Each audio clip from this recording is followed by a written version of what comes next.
Assalamualaikum warahmatullahi wabarakatuh. Selamat malam semuanya. Berhubung sudah jam 19.20 dan nanti pada hari ini akan diisi oleh Mas Fajar pada pukul 19.30. Maka dari itu ada yang ingin di-sharing-sharingkan sebelum Mas Fajar mau mengisi ataupun dari Pak Sony ingin menyampaikan sesuatu. Ada nggak dari teman-teman? Ada nggak? Di, dipersilahkan karena Pak Yatirta nggak hadir pada hari ini. Begitu, Pak. Oke, Assalamualaikum warahmatullahi wabarakatuh. Selamat malam ya yang di Indonesia. Apa Jadi hari ini nanti kita kombinasi ya, kita tandem untuk pertemuan hari ini dan minggu depan. Jadi nanti ada presentasi dan juga ada ini, ada namanya untuk peserta yang akan ikutin hackathon. Jadi bisa mempresentasikan paling tidak draftnya dulu ya untuk minggu ini. Jadi nggak perlu sampai detail banget. Jadi paling nggak gagasannya seperti apa. Jadi nanti kita akan coba nanti eh, waktu posisi coding, nanti kita bisa bantu nanti bagaimana untuk developmentnya atau nanti kalau misalnya ada kesulitan nanti bisa kita assist di situ. Oke, mungkin sebelum kita mulai mungkin ada yang mau presentasi dulu atau mungkin apa mempresentasikan gagasannya untuk hackathon nanti atau ini kan nanti ada yang per grup ya? Apa sudah terbentuk grupnya?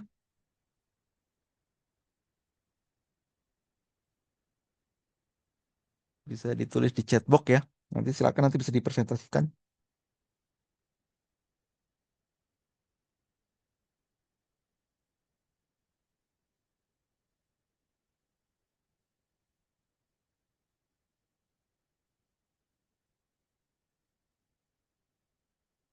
Dan untuk besok kita akan membahas mengenai Marlowe ya. Jadi Marlowe itu ya adalah smart contract yang ada di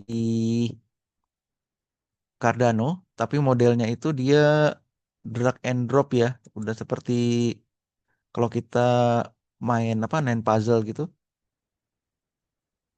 Jadi besok kita akan eh, melakukan coding di sana ya di Marlowe.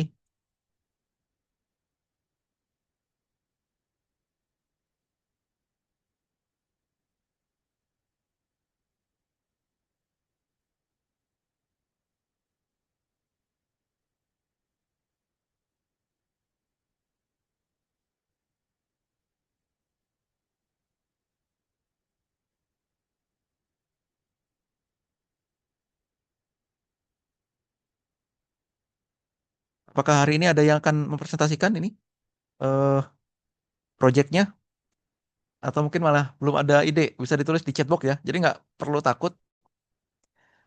Misalnya belum ada ide nanti kita bisa bantu juga idenya apa gitu kan. Kan minggu biasanya setiap pertemuan kan udah saya kasih beberapa ini ya apa paling nggak kisi-kisi untuk idenya seperti apa dan itu yang bisa dibuat mulai dari yang kalau misalnya mau pakai Bluetooth ya silakan mau pakai icon juga bisa pakai Mesh.js juga boleh atau yang kemarin kan pakai apa game changer kan juga bisa seperti itu jadi nggak perlu ini jadi banyak sekali pilihannya.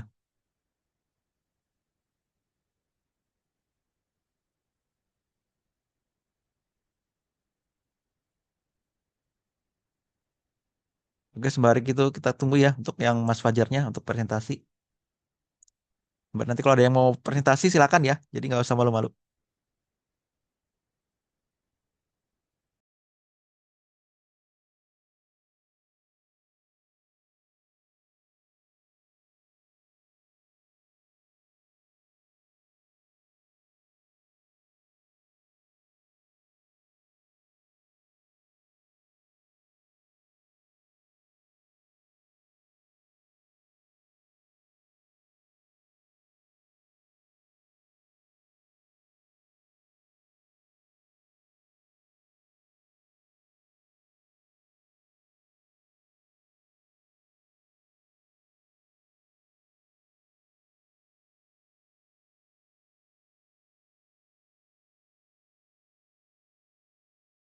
Permisi Pak.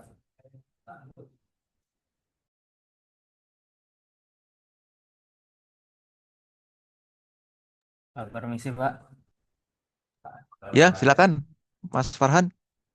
Mau ini Ya jadi ingin menyampaikan ide Pak. mau presentasi ya, Jadi proyeknya? jadi dari dari kami ada ide yaitu untuk menyelesaikan masalah di mana landing dengan kolateral di Web3 itu kadang kolateralnya tuh tidak bisa terjamin gitu Pak. Jadi ketika landing dengan kolateral ada, nanti pas ada harganya turun itu otomatis ketarik di, di landingnya. Jadi kayak nggak aman gitu Pak. Nah, kami berpikir untuk bisa otomatisasi yield dan juga tempo untuk landingnya itu supaya nanti apa namanya Pak? Kolateralnya itu lebih aman gitu Pak di apa di teknis pinjam ini landingnya. Gimana aku bingung. Dan Oke, apakah mau ada presentasinya Kak Ivan untuk jadi idenya seperti apa? mungkin untuk awalnya seperti itu saja Pak. Oke. Jadi itu ya untuk apa menjaga kolateral itu ya di lending gitu kan. Lending itu simpan pinjam kan ya pada hakikatnya.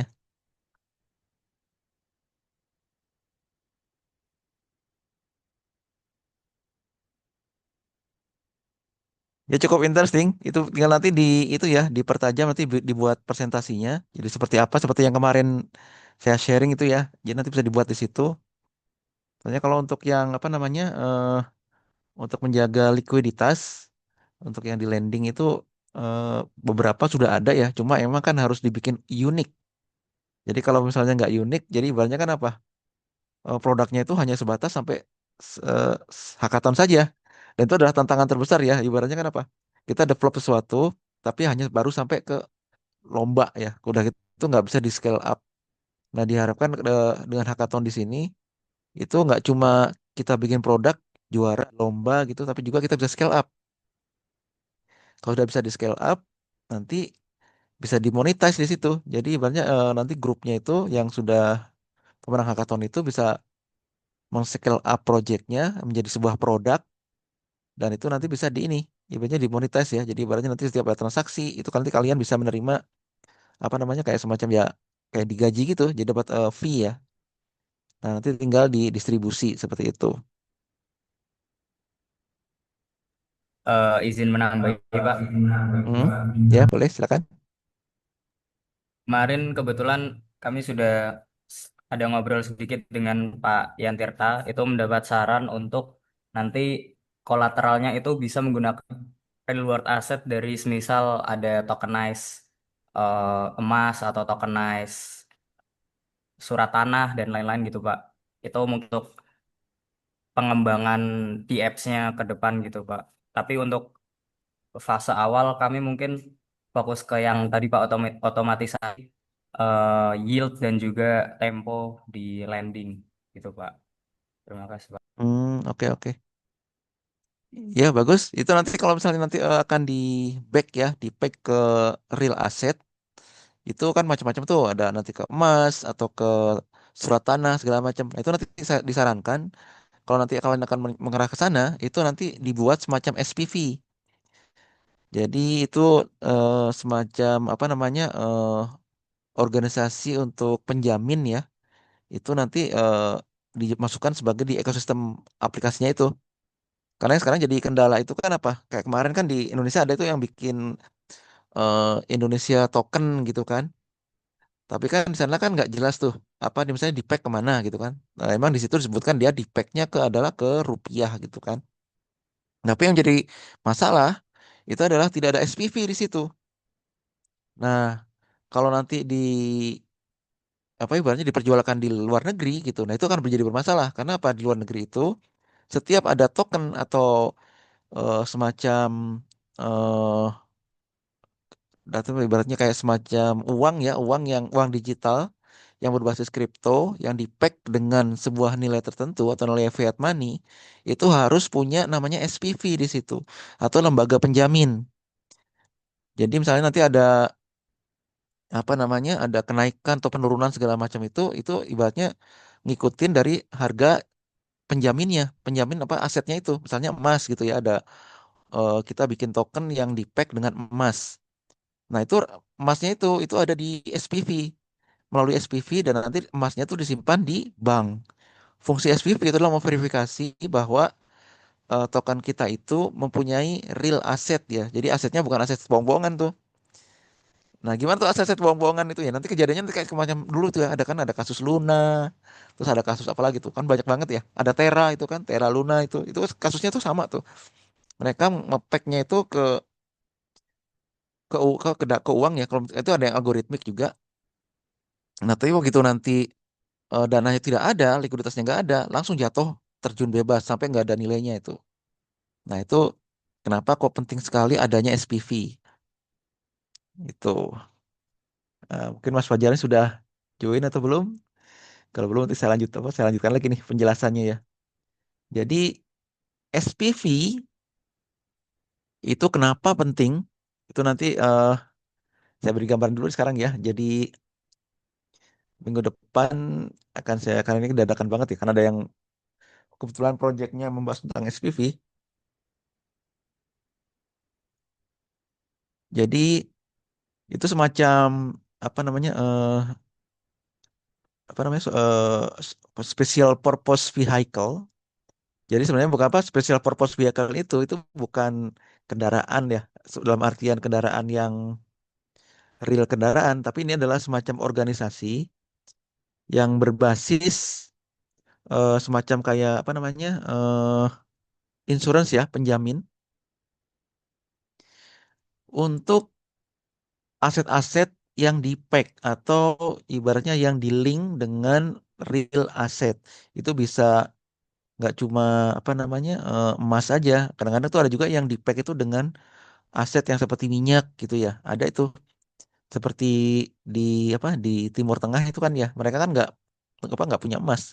Adanya emasnya emas hitam gitu ya. Jadi si dana si tokennya itu di-packnya itu ke apa namanya ke komoditas minyak, produksi minyak. Jadi misalnya sekian ribu sekian juta barel gitu. Nah, itu yang di-pack ke ininya ke uangnya itu, ke uang digitalnya itu. Nah, sekarang kalau jadi SPV itu konsepnya nanti maksudnya itu isinya itu apa aja di dalamnya itu.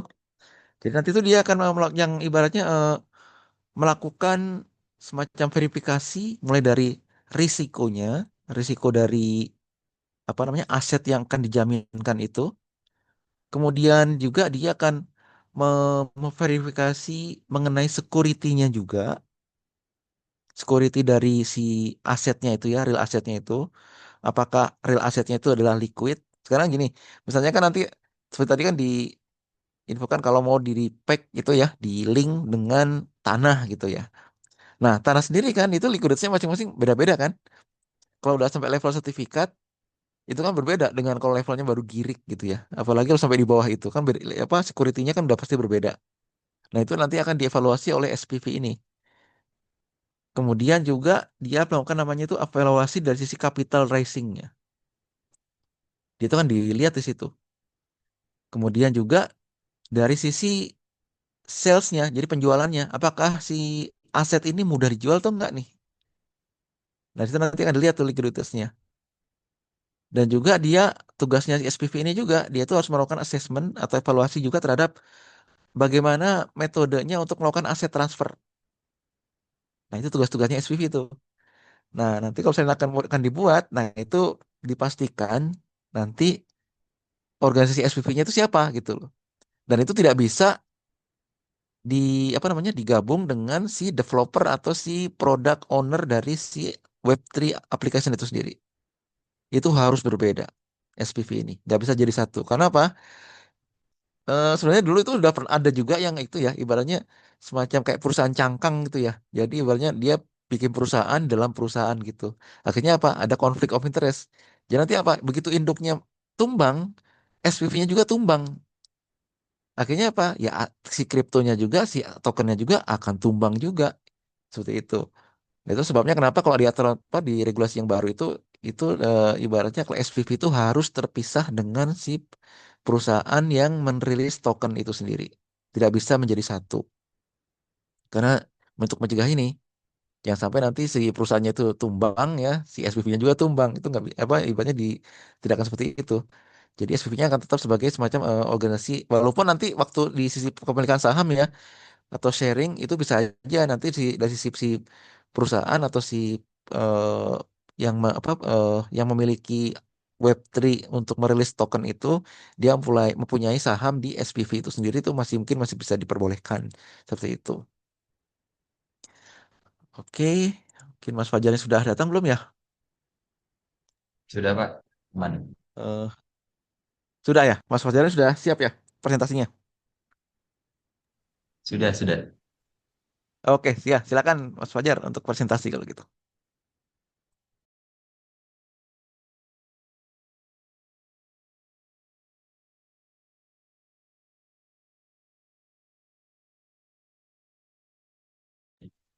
Assalamualaikum warahmatullahi wabarakatuh. Oke, teman-teman di sini aku ingin sharing apa yang menjadi capstone project aku waktu program AI Talent dari Frankfurt. Di sini aku mengerjakan mengenai Adaptive Learning Management Hub berbasis blockchain dan AI. Untuk tujuannya adalah bagaimana kita bisa mempersonalize learning itu dioptimize gitu kan. Nah, di sini sebenarnya ada videonya. Aku ingin tunjukkan sekilas aja ke teman-teman gitu, biar ada gambaran sedikit. Oh, sorry, bukan yang ini. Tapi ya udahlah, nggak apa-apa.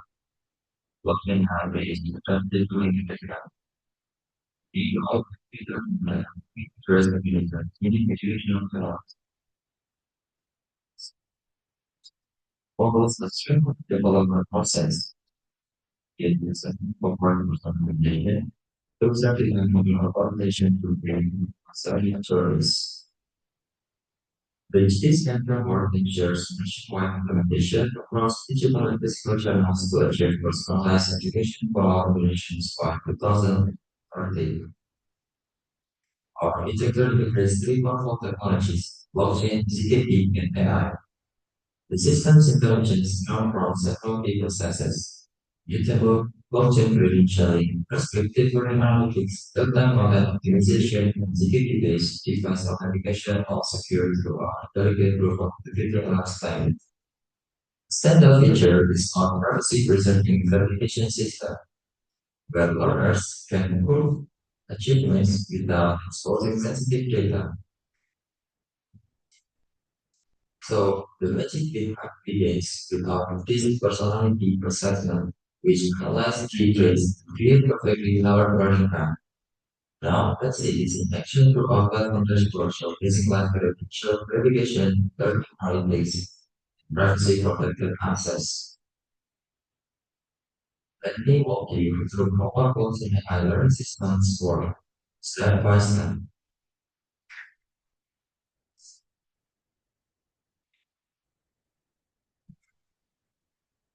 So the magic begins with device authentication. When you log in, your device generates zero knowledge proofs from its CPU IP and email data. These KPIs represented as two data packets flow to our central node, verifying our identity without exposing sensitive details. It is like showing a passport without revealing your home address. So once authenticated, our learning data moves to secure storage on a private layer 2 blockchain. Here, we use delicate proof of integrity allows time, a lightweight but record-proof method that's faster than traditional blockchains. Every quiz we take, every model we complete, and it will be get encrypted and anchored here. Now, the AI engine springs into action. It analyzes our progress, how quickly we grasp concepts, where we hesitate, and updates the knowledge graph, a dynamic map of our competencies. For example, if viewers from algebra but struggle with statistics, the graph adjusts in real time. This speeds adaptive optimization. The AI generates purple packets, personalized fit to your learning path. Maybe it slows down explanation for tricky topics, or suggests visual aids for special and partial learners. Meanwhile, prescriptive analytics crunch patterns across millions of data points to push actionable tips to your dashboard, like review geometry before attempting the midterm. Finally, when you place a milestone, blockchain verification using gold credential packets and corporate certificates are mint on-chain. Employers or universities can verify these without contacting us, thanks to GPTs. What we just saw is a non-forming file. It's a working system. From this uses education definition. Our one size fits all lectures. An educational system that delivers our key innovations. Intelligent, knowledge mapping, fraud-proof additional psychology. I believe the system can make quality Oke, mungkin itu aja dulu untuk ininya ya, videonya. Terus kita back lagi ke tadi mana ya? Wih, kok bingung.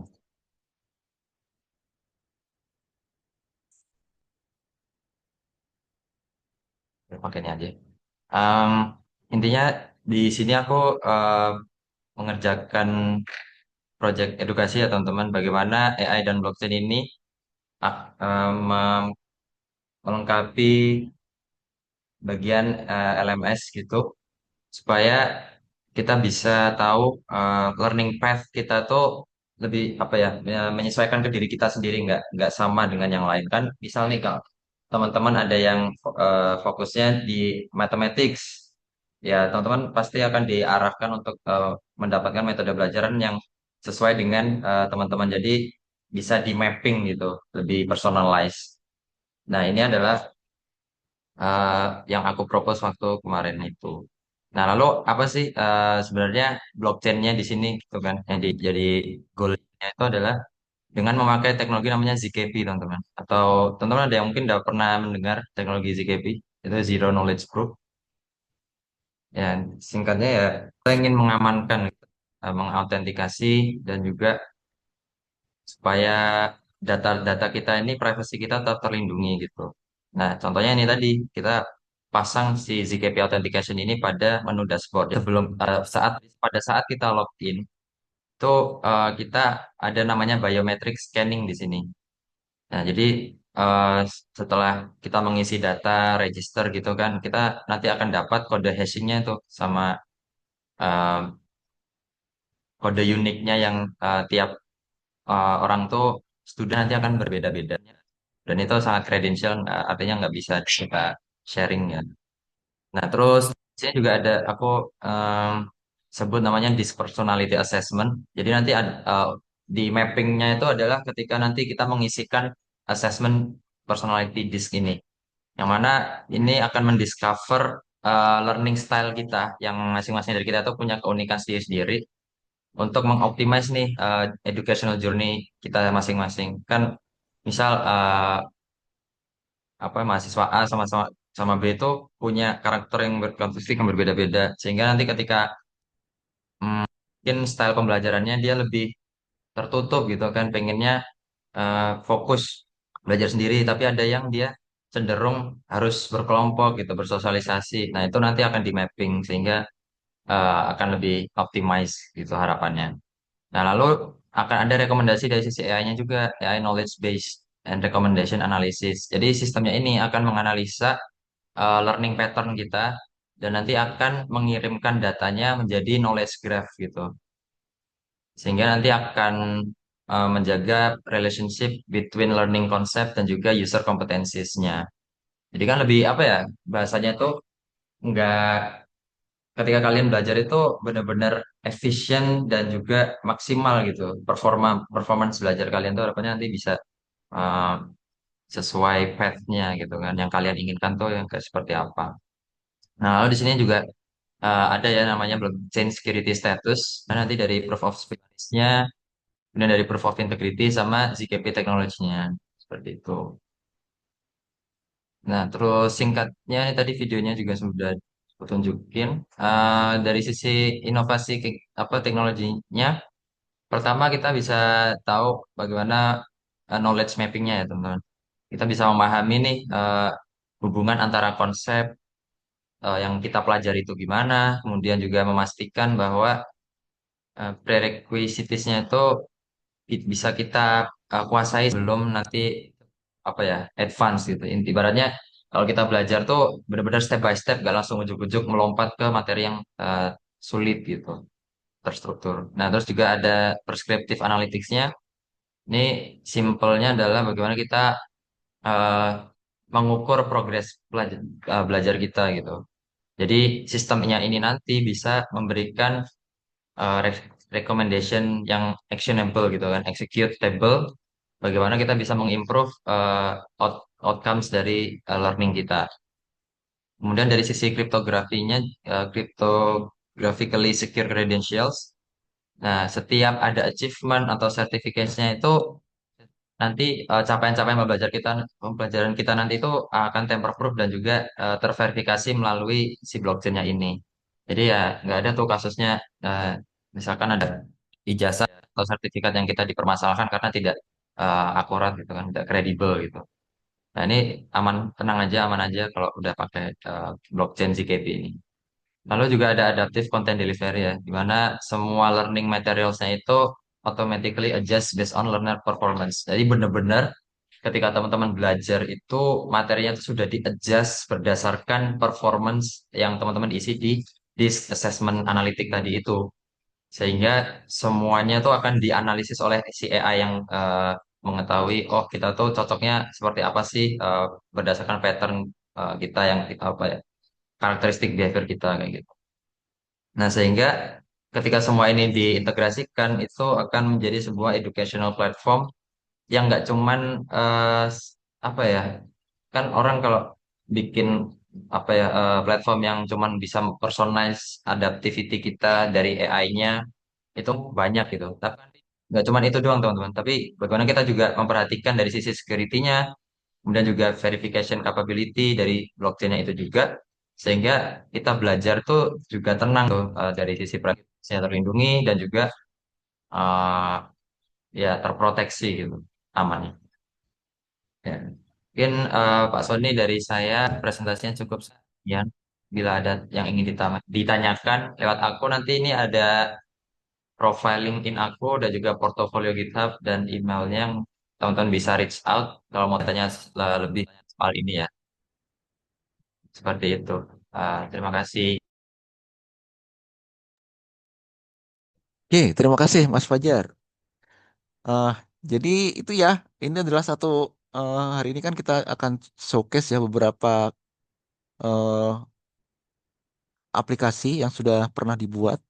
Jadi paling tidak apa ibaratnya peserta bisa ide-ide untuk apa yang akan develop nanti. Selain tadi kan ada sudah dari Mas Farhan sudah ada ide tadi ya untuk membuat apa namanya untuk yang maintain likuiditas itu ya tadi di untuk di lending platform. Nah, sekarang untuk supaya ibaratnya ada gambaran lagi. Nah, ini saya share juga nih. Ini juga sebenarnya udah sedang proses prototipe ya, prototype. Jadi ini juga yang saat ini sudah apa sedang kita apa sedang saya buat juga nih. Saya masih prototype ya, jadi belum dirilis ke publik. Jadi dia adalah in health ya untuk mobility cares. Jadi mungkin sekarang udah pernah ada yang punya ini ya, apa namanya smartwatch.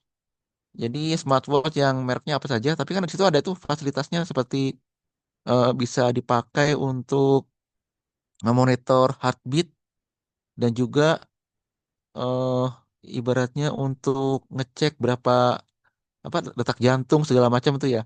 Tapi apakah hanya itu, sebatas itu saja yang bisa dioptimas gitu? Ini kita bisa buat aplikasi itu menjadi lebih dari nggak cuma sebatas memonitor detak jantung, tapi kita juga bisa gunakan untuk yang lain, yaitu untuk namanya itu sebagai health mobility cares. Nah, itu seperti apa sih? Nah, ini akan saya tunjukkan sini ya. Nah, sebentar ini. Ini adalah arsitekturnya. Bentar, ini supaya tidak terhalang. Nah, ini ya. Ini adalah prosesnya ya. Ini kebetulan kita pakai Huawei ya. Jadi Huawei smartwatch yang punya kemampuan untuk biometrik sensor. Ya, di sini termasuk biometrik itu adalah salah satunya adalah untuk detak jantung, kemudian ada temperatur dan itu ya semacamnya itu. Dan kemudian itu kan ditransfer ya ke aplikasi kita menggunakan API ini. Nah, di sini ada dalamnya ada edge processing di sini. Dan di sini adalah menggunakan ZKP ya nanti aplikasinya di sini. Jadi tujuannya apa? Tujuannya itu agar si pemakai yang ibaratnya login ke sistem di sini itu benar-benar adalah punya dia sendiri gitu. Jadi benar-benar personalized detecting monitoring di sini. Jadi nggak bisa ditukar-tukar nih. Jadi smartwatch-nya si A gitu kan, kemudian nanti dia ngukur punya si B. Oh, nggak bisa seperti itu. Jadi ibaratnya apa? Nanti di aplikasi yang ada di apa di mobile application itu nanti selain si Huawei smartwatch ini mengirim si data, dia juga harus ada namanya verifikasi. Jadi melalui ini ya data filtering ini melalui ini. Jadi nanti pakai menggunakan ZKP generation. Jadi si smartwatch plus dengan biometrik melalui aplikasi yang di mobile itu akan generate namanya ZKP generation. Dan ini akan masuk langsung ke patient portal yang ada di mobile atau di web app yang berbasis cloud. Dan itu adalah menggunakan blockchain ya juga ya di sana. Datanya yang kemarin itu saya tunjukkan melalui apa IPFS ya. Atau satu lagi namanya itu pakai Pinata, bisa juga ditaruh di situ. Cuma sekarang kita baru untuk testing ini kita pakai di Pinata, belum disimpan di IPFS dulu. Nah, di sini kemudian masuk ke ini, ke layer namanya untuk consensus layer ya. Di consensus layer ini itu data yang tadi tuh, data yang dikirim tadi itu, nah itu akan diverifikasi di sini. Namanya menggunakan algoritma namanya proof of integrity. Dan di sini juga dia akan melakukan verifikasi data timestamping dan juga memonitor ya data yang ada di Pinata sebagai baseline untuk yang health recordnya. Nah, data yang ini itu akan di-feed ke AI data analytic engine yang ada di cloud. Dan di sini itu akan langsung di-aggregate ya. Di-aggregate nanti kalau misalnya ada masalah satu yang bermasalah segala macam itu nanti bisa lari ke healthcare provider atau kalau misalnya nanti kondisi si kesehatan itu memerlukan assessment yang lebih lagi oleh tim emergency, maka dia akan langsung kontak ke emergency response. Nah, seperti apa nanti bekerjanya itu seperti ini. Bentar, saya jalankan dulu videonya. Nah, ini aplikasinya bentuknya seperti apa? Itu seperti ini. Bentar, nah ini seperti ini. Ya, jadi nanti dia akan melakukan verifikasi di sini mulai dari detak jantung, temperatur tubuh dan juga aktivitas. Nah, seperti ini. Inilah ada yang didetek ya. Inilah item-item yang dideteksi. Aduh, ini menghalangi banget. Bentar. Nah, geser dulu. Jadi inilah item yang diukur ya. Nah, ini yang ups, cepat sekali. Nah, nah ini. Apakah ada kendala di epilepsi atau di fatigue atau di heat stress? Jadi itu ada formulanya ya. Jadi formulanya itu formula dari pertama dari detak jantung, kemudian temperatur tubuh, dan juga dari sini namanya ada item yang ada di smartwatch itu yang itu nanti kalkulasinya itu akan di formulanya akan dimasuk di apa dikalkulasi ya diformulasikan dan itu akan bisa mendeteksi ke ini ke apakah dia epilepsi, apakah dia fatigue atau dia heat stress. Dan inilah nilainya ya. Jadi berapa persen. Jadi berarti nanti begitu dia detak jantungnya terlalu cepat gitu. Itu belum tentu dia fatigue. Dia akan membandingkan lagi dengan temperatur tubuhnya. Itu kenapa kalau di sini kan ada nih 10% dia akan menuju ke epilepsi, kemudian 20% itu adalah fatigue. Jadi fatigue itu adalah kelelahan seperti itu. Kemudian 5% di sini dia apa? Dia udah mulai simptom namanya simptom histress. Histress ini adalah kekurangan cairan ya dalam tubuh seperti itu. Nah ini, dan itu nanti ada langsung ke ini ya, bisa eh, langsung dihubungkan dengan ke dokter atau ke emergency response. Dan ini datanya semua disimpan di Pinata dan langsung nanti kalau begitu di minting atau di link dengan si pengguna itu langsung nanti di record di blockchain seperti itu. Jadi nanti begitu ada apa-apa, nah seperti ini ya. Nah ini, misalnya ini langsung keluar grafiknya nih ya. Ini grafiknya ini ada di ini di mobile apps atau bisa langsung dijalankan di ini di apa namanya di aplikasi di web browser ya. Jadi dia langsung bisa kontak ke ini. Data ini semua nggak disimpan. Yang disimpan itu adalah medical recordnya nih, medical record sama assessment kalau misalnya terjadi simptom atau apa. Nah itulah yang di record. Seperti ini kan ada high. Ini adalah yang disimpan di ini di blockchain. Dan itu akan menjadi baseline untuk melakukan evaluasi berikutnya dari kesehatan si si target ya, si patient itu. Ini dan juga nanti akan bisa dihubungkan langsung ke tim emergency response. Tim emergency response itu yang paling, nah ini kalau salah. Nah ini adalah tim dari emergency response. Jadi in case nanti ada dia jatuh pingsan di mana gitu ya langsung ketahuan alamatnya di mana dan dia bisa dimonitor apa saja yang harus dilakukan. Seperti itu.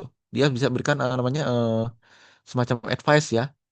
Advice. Jadi si tim emergency response selama dia masih di dalam perjalanan dia bisa memberikan advice ke pendamping atau ke body system si korban atau si korban bisa langsung digait di situ. Tinggal ngeliat mau di aplikasinya aja. Dia harus melakukan apa di sini. Ntar ya di sini. Nah ini adalah recommendationnya. Ups, nah ini. Jadi seperti ini kan, dia harus cepat-cepat pergi nih ke area yang ini ya kan. Jadi ibaratnya clear area around the patient. Ini berarti apa? Ini adalah untuk yang punya body system. Jadi ada pendamping. Jadi si pendampingnya itu dia langsung dikasih tahu nih, cepat bersih apa clear the area ya, supaya pasien tuh untuk mencegah jangan sampai dia ada prevent injury ya atau luka-luka gitu kan. Jadi lebih ada insiden lagi tambahan. Kemudian juga dia dikasih lagi advice. Jadi position patient ya on their side if possible. Jadi ibaratnya dia di samping ya, ditaruh di pinggir. Kemudian do not restrain atau place anything in the mouth. Jadi ibaratnya apa kalau misalnya ada makanan atau apa cepat-cepat dibersihkan seperti itu. Kemudian ini untuk monitor tim seizure durationnya dicek di situ. Kemudian sini juga bisa dicek nih mulai dari eh, medical ID ya, udah jelas itu ada ya medical ID-nya. Kemudian juga nanti bisa dimonitor nih oksigen saturationnya. Nah ini smartwatch yang kita pakai sebagai prototype itu ada termasuk dia bisa ngukur ini oksigen saturation.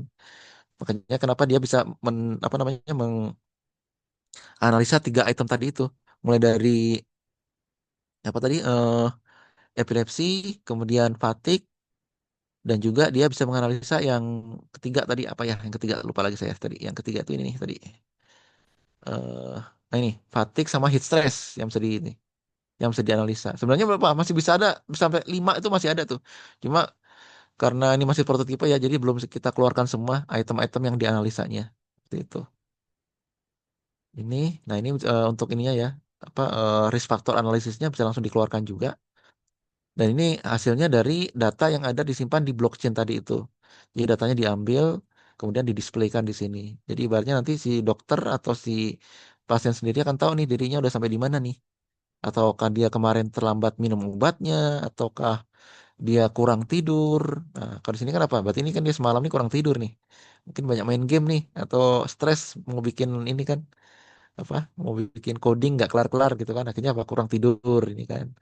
Seperti itu. Atau lagi stres ini kan. Di sini udah kelihatan semua nih. Jadi ibaratnya item-item nggak perlu diconsider. Ibaratnya si pasien atau si target ya, target yang ini yang itu bisa tahu nih. Oh, biasanya kurang tidur nih. Ya udahlah langsung aja tidur gitu. Jadi self awareness ada di situ. Nah, seperti ini.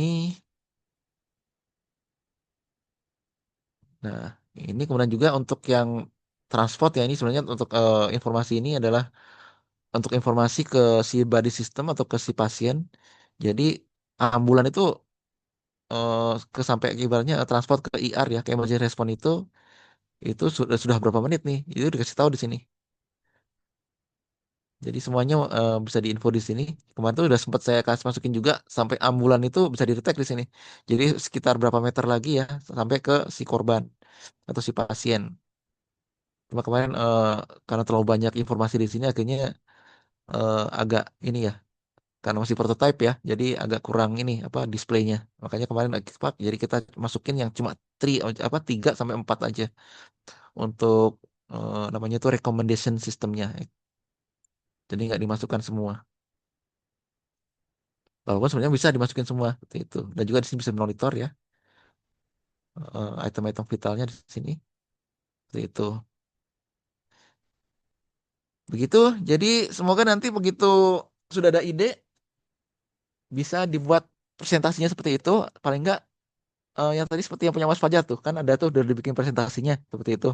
Nah, silakan dibuat seperti itu. Nanti aplikasinya yang berjalan paling tidak presentasi untuk apa namanya apa yang akan dibuat dan seperti apa. Nah, itu dibuat presentasinya. Seperti itu. Oke. Ada pertanyaan? Atau ada yang mau presentasi? Yang sudah punya grup? Silakan. Jadi ibaratnya seperti tadi kan Mas Farhan sudah ada ide nih. Nah, ada lagi yang punya ide yang lain?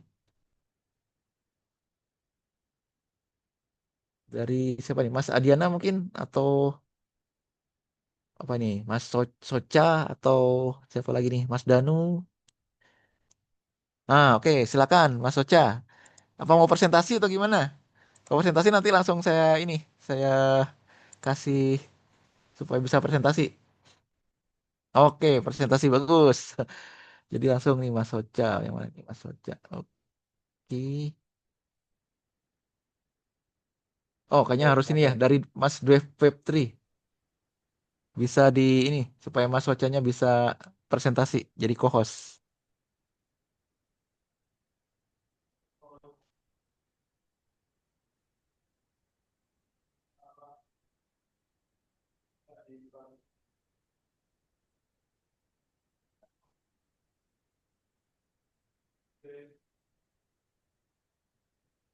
Ya, silakan Mas Soca kalau mau presentasi silakan.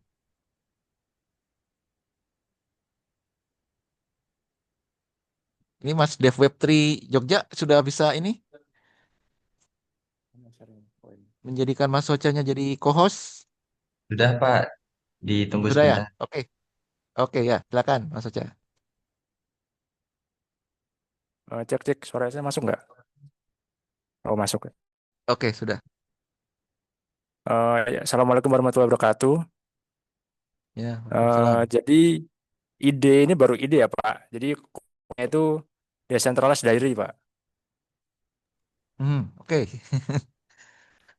Jadi Cukup menarik. Ya, bagaimana? jadi Silakan. angkat dari masalah yang sekiranya ada ya Pak tentang mental health dan lain sebagainya, di mana orang tuh sekarang ini lebih menyuarakan suara isi hatinya tuh di sosial media, yang mana itu tercentralized gitu Pak. Jadi tahu siapa yang katakanlah orang tersebut suasana hatinya nggak enak atau marah sama pemerintah atau siapa gitu katakanlah. Jadi bisa dicari lah. Jadi bisa dicari kemudian datanya itu sebenarnya data yang diambil itu data emosinya Pak. Jadi karena data tersebut nanti bisa dipakai untuk research global seperti kayak kayak apa ya? Kayak misalkan research yang berhubungan sama tingkat bahagia seseorang. Katakanlah di di masyarakat tingkat bahagia orang ini tuh di daerah ini tuh besar sih gitu. Atau atau malah nggak bagi sama sekali gitu. Kenapa nanti bisa diambil datanya dari sini dan terdesentralisasi. Kami menyebut yang memberi emosi ini sebagai kontributor, Pak. Oke. Jadi intinya di daring ini adalah aplikasi yang digunakan user untuk mencurahkan isi hatinya. Dengan nantinya data tersebut di-upload ke blockchain dan kemudian di mapping, Pak. Nah, jadi yang di mapping itu adalah data emosi seperti bahagia, sedih, kemudian misalkan biasa aja gitu. Yang nanti tersebut bisa digunakan oleh siapa aja gitu. Hmm, Oke. terus Visi dan juga misinya. terus juga bagi bagi user nanti juga dapat eh, reward, Pak. Jadi yang mau menginputkan emosi dan ceritanya per harinya nanti akan diberi reward berupa poin yang nanti mungkin bisa diberikan menjadi dikonvert menjadi utility token. Nah, jadi bisa nanti akan ada beberapa. Jadi kami ke depannya bisa di-scale up ke penyediaan data storage untuk decentralized emosional. Terus datanya bisa dibuat research, terus bisa di mapping juga. Jadi orang misalkan per daerah ini nanti eh, suasana hatinya gimana, kayak gitu juga bisa. Ada reward mechanism juga Buter. Jadi yang melakukan input data ke blockchain juga mendapatkan apa namanya, ada untungnya lah kayak gitu. Hmm. Terus workflow-nya ini workflow sederhana. Jadi di bagian user interaction nanti kontributor melakukan input mood sama cerita. Dan dari situ juga kami ambil lokasinya. Lalu di data processing nanti cerita dan mood cerita tadi di summarize menjadi apa ya? Katakanlah kan cerita panjang ya Pak. Nanti bisa di summarize menjadi tentang apa sih ceritanya gitu. Kemudian disimpan, jadikan satu, lalu di blockchain. Terus nanti dikonekkan dengan smart contract, di mana nanti diisikan dengan rules yang harus dipenuhi agar bisa melakukan saving data ke blockchain. Dan nantinya data tersebut diambil untuk digunakan sebagai sumber data mapping global. Kurang lebih seperti ini. Untuk contohnya, ini ini contoh dari project yang udah ada, namanya Silencio. Dia itu project tentang di mana kontributor itu mengumpulkan data berupa suara yang nantinya di mapping, Pak.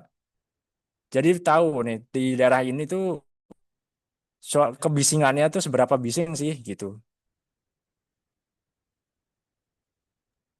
Oke, Oke, saya isi menambah. Jadi ini tuh proyek kami yang membedakan dengan proyek yang kami tampilkan ini. Jadi proyek kami kan datanya berupa teks, sedangkan tersebut menggunakan suara. Nah, itu kami menampilkan itu tujuannya untuk memberi gambaran kurang lebih proyek kami itu seperti itu. Hmm, Oke, menarik sekali proyeknya.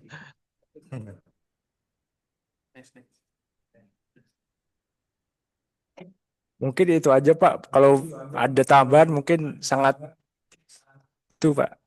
Ah, ya, ya, ya. Ini anggotanya ada berapa nih? Anggota timnya. Baru dua Pak. Oh, berdua ya? Iya Pak. Oke, oke, oke. Oke, mungkin coba ini digeser lagi ke bagian arsitekturnya tadi. Nah, oke, sampai sini. Ini udah cukup bagus ya. Jadi nanti diharapkan yang tadi seperti Mas Farhan juga nanti bisa dibuat seperti ini juga. Jadi tujuannya apa? Jadi nanti waktu pas development itu nanti bisa dibagi-bagi nih nanti. Jadi ada misalnya ada timnya berdua nih. Nanti ada yang bagian ngurusin blockchain layernya, ada lagi yang ngurusin data processingnya di sini kan. Dan juga untuk user interaction dan juga nanti ada ini kayaknya ada yang ketinggalan ya untuk yang data analitiknya bukannya belum dimasukin nih. Iya kan? Untuk AI-nya Iya nih. Pak. Ya betul. Nah, nanti AI-nya rencana mau pakai apa nih? Nah, itu Pak belum tahu ya Pak. Sebenarnya kalau ada yang kalau misalnya pengen cepet itu bisa di-combine dengan pakai NXN ya. Mungkin sudah pernah dengar ya. Oh iya ada. Itu bisa kan kalau blockchain kan enaknya itu. Jadi dia modular. Nah, itu hampir sama seperti NXN nih. NXN juga ada yang gratisan tuh kan. Nah, jadi paling nggak untuk yang prototype itu bisa diintegrasi dengan ini NXN. Jadi nanti begitu resultnya tinggal masukin ke smart contract. Nanti baru untuk apa menentukan si apa validity rulesnya sama si reward distribusinya. Kemudian ini lagi ada kendala di sini, yaitu ada yang ketinggalan nih di sini. Ini kan kemana beberapa hari lalu kan kita juga bicara mengenai responsible AI dan juga eh ibaratnya menuju ke trustworthy AI dan juga responsible digital transformation. Ya, di sini yang jadi kendala kan di sini ada menggunakan prinsip PIT kan ya kan di sini. Jadi yang user interaction ini kan dia menggunakan model PIT. Jadi intrusif ya, intrusif. Jadi mengambil data eh, melalui ini kan ya, inputan ya, bukan data dari Iya. kamera atau apa gitu kan. Jadi dia ngambil datanya berupa teks atau inputan dari seseorang. Nah, sekarang untuk melakukan verifikasinya, apakah itu benar-benar orang? Nah, ini kan jadi challenge nih, ya kan? Iya, Pak. Nah, itu apakah yang menginput itu adalah manusia atau jangan-jangan AI ini yang masukin? Nah, itu kan ada challenge-nya tuh. Nah, mungkin nanti ya, waktu pengembangan berikutnya, itu bisa diintegrasi jadi menggunakan metode verifikasi. Jadi verifikasinya nggak cuma di bagian belakang, tapi di depan juga. Jadi si user begitu masuk, itu diverifikasi untuk menentukan apakah dia benar-benar human atau AI di situ. Jadi jangan sampai nanti data yang kita masukkan ke blockchain itu datanya data yang non verified ya. Dan akhirnya apa nanti si ekosistemnya atau si Web3 aplikasinya itu menjadi tidak ini apa ibaratnya tidak trusted di situ. Karena kalau udah tidak trusted biasanya sih nanti dari ekosistem akan pada ninggalin itu tuh. Jadi nggak di apa ibaratnya nggak sustain itu aplikasinya. Caranya gimana? Nah, nanti bisa menggunakan teknologi namanya ZKP ya, Zero Knowledge Proof. Nah, itu yang tadi kan ada Mas Fajar tuh jelasin tuh. Dan juga saya juga pakai juga tuh tadi kan untuk ZKP itu. Jadi ZKP itu pada prinsipnya seperti ini. Jadi kan nanti begitu aplikasi kontributor ini mau register, dia itu akan diverifikasi nih. Yang pertama misalnya apa? Verifikasi pertama itu dari sisi email, ya kan? Kemudian misalnya nanti mobile number, kemudian dari sisi biometrik. Nah, nanti begitu ketiga atau lima item itu terpenuhin, ya ibaratnya udah di input semua, di register, nanti dia akan namanya generate ya, generate ZK-nya itu atau zero knowledge-nya itu. Jadi akan nanti generate. Nah, sekarang tinggal dipilih nanti mau pakai metode apa. Apakah mau pakai roll up atau pakai nanti pakai snark. Kalau di Cardano yang midnight itu dia pakai snark ya. Nah, di atasnya lagi itu adalah pakai namanya itu ZK namanya ZK Start. Nah, itu pada prinsipnya adalah menggunakan eh, timer ya, timer dan juga namanya itu algoritma matematik ya. Jadi pakai formula matematika di situ. Jadi ibaratnya apa? Kenapa kok kalau ZK Start itu dia itu lebih quantum proof dibandingkan dengan ZK Snark ataupun yang ZKP yang biasa seperti itu. Jadi nanti silakan dipilih. Misalnya untuk yang prototipe paling enggak ya nggak usah yang Snark atau yang Start dulu ya karena pasti akan berat. Jadi pakai yang ZK-ZK-an aja dulu yang ibaratnya yang zero knowledge proof yang biasa aja dulu, yang ibaratnya yang sederhana aja yang simple. Jadi yang penting dapat 5 inputan itu kemudian langsung di generate code-nya dan itu sebagai ZK-nya itu. ZK apa namanya untuk verifikasi untuk memastikan bahwa si kontributor itu adalah human dan dia juga akan nge-link ke datanya itu sendiri. Jadi tidak sampai nanti waktu pas masukin the IPFS itu apa ibaratnya kan datanya banyak tuh ya. Nanti kan kalau begitu nanti kontributornya udah sampai ratusan ribu biar nggak pusing tuh. Jadi datanya si ini tuh ini, data daerahnya itu adalah ini. Jadi nanti begitu nanti masukin ke data analitik untuk dilakukan processing mappingnya itu akan menjadi lebih mudah. Karena dari yang kendala untuk mapping menggunakan AI pada saat menggunakan apa maksudnya kita mengambil ekstrak dari blockchain terutama nanti dari IPFS. Yang pertama adalah apa? Kalau misalnya dari PIN ya, dari CID itu mungkin sudah biasa apa sudah mudah ya. Tapi nanti kalau sudah sampai datanya itu sampai jutaan, nah itu akan jadi challenge di situ. Itu kenapa kalau menggunakan metode ZK nanti akan menjadi lebih mudah. Selain the pin, nanti data itu adalah dimiliki oleh eh, berdasarkan daerah atau berdasarkan terhadap orang itu sendiri. Jadi dedicated seperti itu, lebih terpersonalize ya, seperti itu. Tapi pada intinya ini idenya cukup apa sudah bagus ya. Jadi ini bisa nanti dikembangkan lagi. Terus nanti rencananya gimana nih? Apakah nanti akan diintegrasi dengan aplikasi lain, misalnya ke web browser, ataukah nanti akan standalone di sini aplikasinya? Mas Soca sama Mas Andreas nih. Gimana? Oh ya Pak, ini saya juga mau tanya. Mm-mm. Tuh kalau misalnya AI-nya pakai API aja tidak apa-apa atau harus rancang sendiri AI-nya? Oh, pakai API nggak apa-apa. Pakai API nggak apa-apa. Ini kan baru prototipe ya. Prototipe pakai API nggak apa-apa. Walaupun nanti berikutnya sebaiknya nanti pakai bikin sendiri di situ. Jadi dia tuh pakai NXN itu kan bikin sendiri tuh, ya kan? Kalau NXN itu nggak perlu kita bikin coding itu. Dia cuma drag and drop aja sama setup langsung jadi tuh. Seperti itu. Hmm. Jadi sekarang pakai Oke, API aja baik. nggak apa-apa. Oke, pakai payment.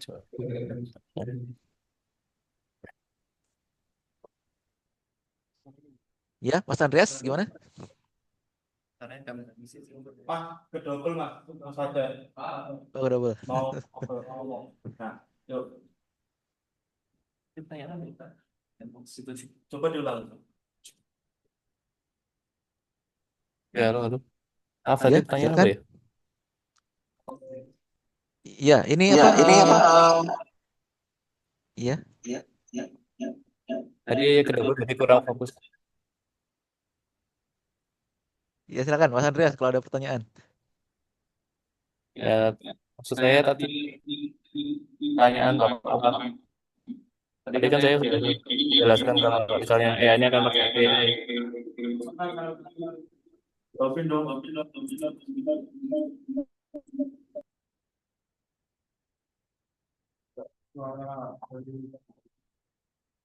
Ya, AI-nya pakai API kan ya? Pakai API Ya, nggak apa-apa. oke, oke. Hmm. Oke, bagus. Ada lagi Ya. yang mau lain, yang mau presentasi lagi? Atau ini Mas Harvey nih mau presentasi juga? Apa sudah ada proyeknya? Tapi ini kan saya sih ya Mas Soca sama Mas Andreas kalau bisa nih cari ini lagi nih partner lagi nih satu lagi nih untuk support ya. Soalnya kan ini waktunya kan cuma sebentar ya, 3 atau 4 minggu ya. Kecuali kalau untuk yang front endnya sudah jadi mungkin akan bisa lebih cepat nih. Jangan sampai nanti apa ibaratnya kedodoran nanti nih bikinnya. Soalnya lumayan agak kompleks juga nih.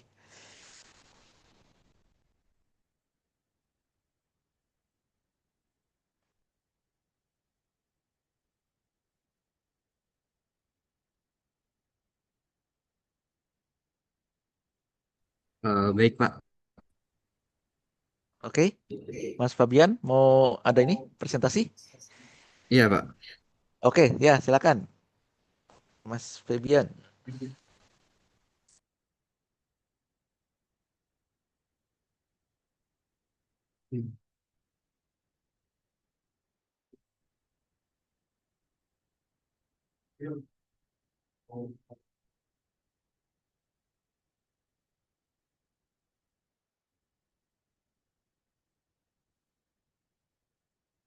Jadi presentasi. Jadi, Mas. Bisa nggak? Kan belum ya? Ya, Sudah. oke, silakan. Oke. Nah, di sini idenya itu namanya Switch, Pak. Yaitu untuk WhatsApp based crypto remittance for Indonesian worker abroad, yaitu untuk cross border asset transfer, Pak. Untuk transfer fiat antar negara yang kita jembatani pakai kripto gitu. Oke. Nah, problemnya adalah di sini punya target market nih. Jadi di TKI sendiri itu dilihat dari datanya itu totalnya ada 9 juta plus TKI di luar negeri yang bekerja.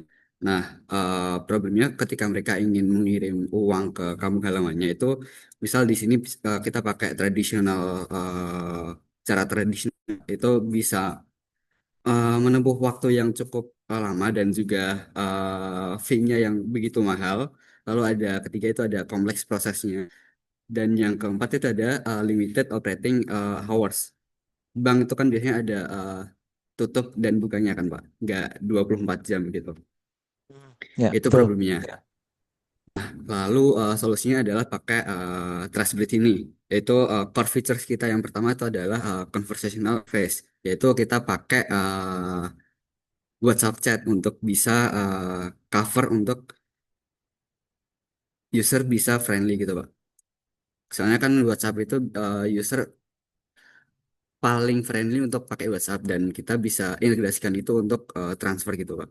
Lalu yang multi currency support itu untuk nantinya bisa kita pakai misal di Singapura ya kayak di Singapura kita pakai USD Singapura gitu. Terus yang ketiga ada smart contract automation ini untuk auto convertnya sih Pak dari fiat ke stablecoin lalu dari stablecoin ke fiat lagi gitu. Lalu yang keempat ada local exchange integration. Ini mungkin nanti sebatas untuk ketika user ingin menarik uangnya. Jadi untuk menarik uang tertentu atau e-money tertentu bisa lewat situ, Pak. Lalu yang kelima ada simplified QIC. Ini masih kita pikir-pikir sih, Pak, untuk nanya user tuh perlu QIC atau enggak bisa menggunakan platform ini gitu. Gitu. Oke. Lalu mungkin sistem overview-nya seperti ini. Jadi TKI itu bisa bisa memakai WhatsApp bot yang sudah kita provide sebelumnya, pakai AI chatbot, Pak. Lalu di situ, user bisa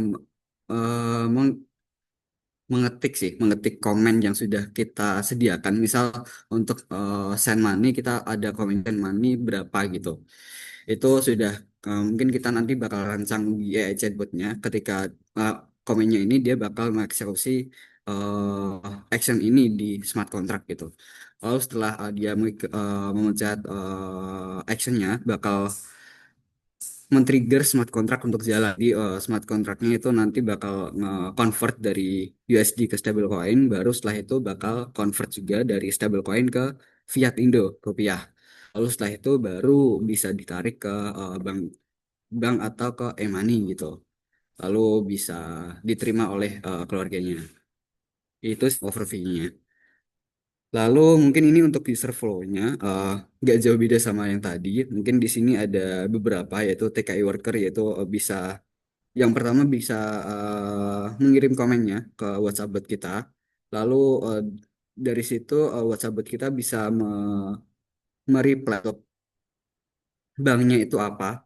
Lalu setelah itu bakal ditanyain untuk konfirmasi bakal dan TKI workernya ketika yes nge-trigger untuk smart contract-nya bakal jalan proses transfernya. Lalu di sini bisa convert ke IDR untuk Fiat Indo. Lalu setelah itu bakal komplit untuk transfernya ke keluarganya gitu Pak. Mungkin itu.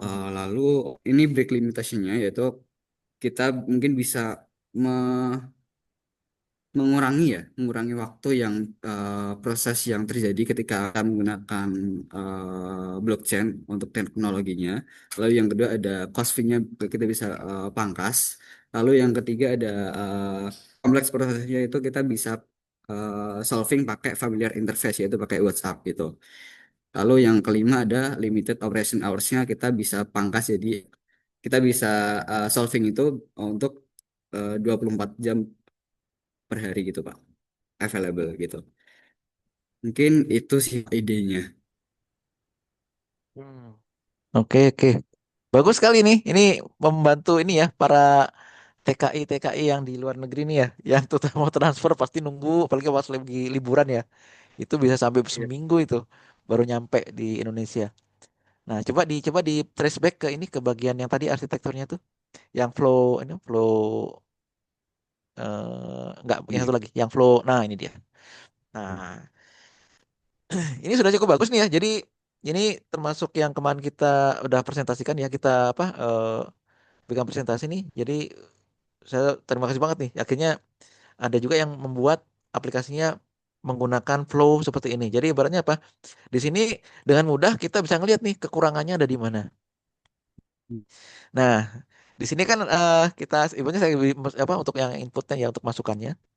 Di sini kan si TKI mengirim ya mau mengirim senilai ini ya ke bank gitu kan. Lewat BCA gitu kemudian totalnya adalah sekian gitu kan. Dengan fee 15 gitu kan. Confirm kemudian yes. Nah, di sini itu kalau lebih bagusnya lagi kalau misalnya nanti begitu nanti si TKI ini bilang gitu ya mau kirim 515 itu ntar ya ini dia akan mengirim $500 ya ke ibunya gitu kan.